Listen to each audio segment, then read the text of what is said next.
Is Saudi Arabia playing a double game with Iran? On camera, Riyadh says one thing. Behind closed doors, reports suggest another.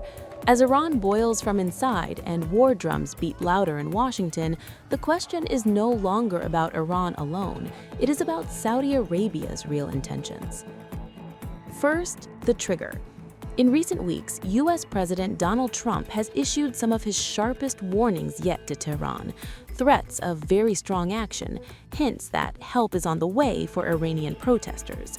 Behind the scenes, the White House has reviewed military options, targeted strikes, cyber operations, and even attacks on facilities linked to Iran's crackdown.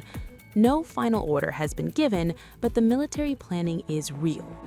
Now enter Saudi Arabia. Publicly, Riyadh has drawn a clear line. It has told the United States it will not allow its airspace to be used for any attack on Iran. It has even conveyed the same message directly to Tehran. Saudi officials speak of de-escalation, of regional stability, of not being dragged into another war. But here is the contradiction. Multiple reports claim that Saudi Arabia, along with some regional partners, would quietly welcome a U.S. strike that weakens Iran or even removes Supreme Leader Ayatollah Khamenei.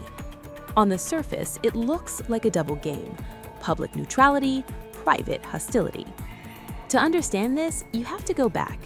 The Iran-Saudi rivalry is decades old, rooted in sectarian divide, Shia Iran versus Sunni Saudi Arabia. It exploded after Iran's 1979 Islamic Revolution, when Tehran promised to export its revolution across the Muslim world. Since then, they have fought shadow wars in Yemen, in Syria, in Lebanon, and in Iraq. Never directly, always through proxies.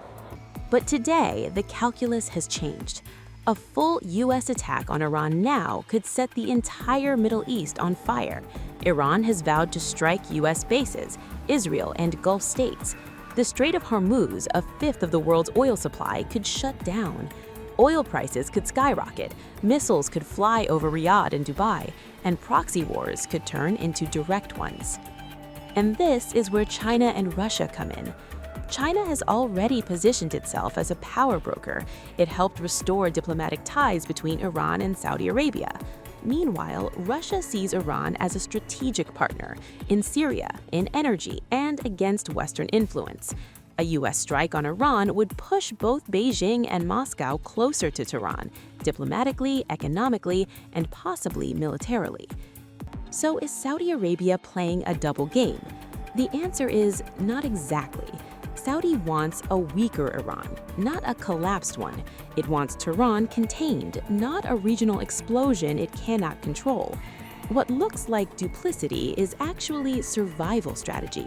In today's Middle East, silence is policy, and caution is power.